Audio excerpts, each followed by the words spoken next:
చూసి మీరు సుత్తే వేదాలు రాస్తున్నారు నాకన్నా తల్లి లక్ష్యతే సుత్తే ముక్కడు మరుగులో కచ్చడం తెలిసి గోరమే తవసలు పడతామన్నారు నా తండ్రిని విక్తిము చుట్టే పుట్లో పాలైపోయి లక్ష్మీదాహం లక్ష్మీదాహం అంటున్నాడు ఈ తవసపడం భంగం చేయాలన్నాడు నేను పెమ్మకమన్నా ఎందుకు కూడా ముళ్ళక పట్టాల పార చూసేరు చక్కన ఎప్పుడైతే ముళ్ళక పట్టాలు చేరుకున్నారు మహాతల్లి లక్ష్మీదేవి గోరమైన తవసం పడతా ఉన్నారు మన కానీ తవసం భంగం చేస్తే మన ఇద్దరు కూడా సాపడగారం పెడతారు అలాగాని అమ్ముడు నారాయణుడు కూడా మహాతల్లి లక్ష్మీదేవి కలపకుండా వెలుగారగా నుంచి పడిపోరు మహాతల్లి లక్ష్మీదేవి అలా తవసం పడతా పడతా కూడా కళ్ళు తెచ్చి చూసింది ఎదురుకుండా ఎవరు కాపాడారండి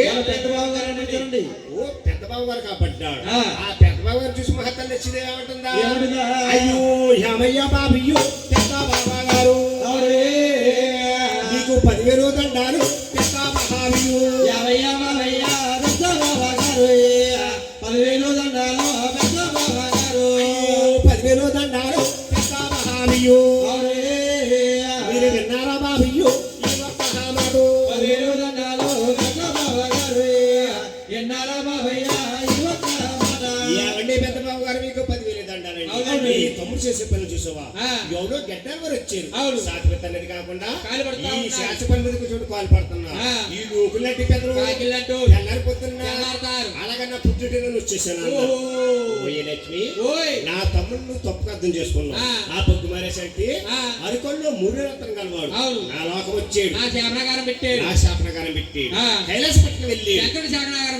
నీ లోకం వస్తే నీ చేత కాలు పట్టినట్టే పెట్టించుకుని ఆయన చేత సాతిగా తన్నించుకున్నాడు సాతిగా తన్నించుకుని ఆయన అరకొల్లో ఉన్న 3 రత్నం చిరిపోయాడు కళ్ళు కాపురం తీర్చాడు పెద్ద బావగారు నా భర్తతో మంచి పని చేశాడా అయితే నా భర్త వెళ్ళిపోతున్నాను అన్నా ఓ లక్ష్మి అయ్యా నీ భర్త కోపం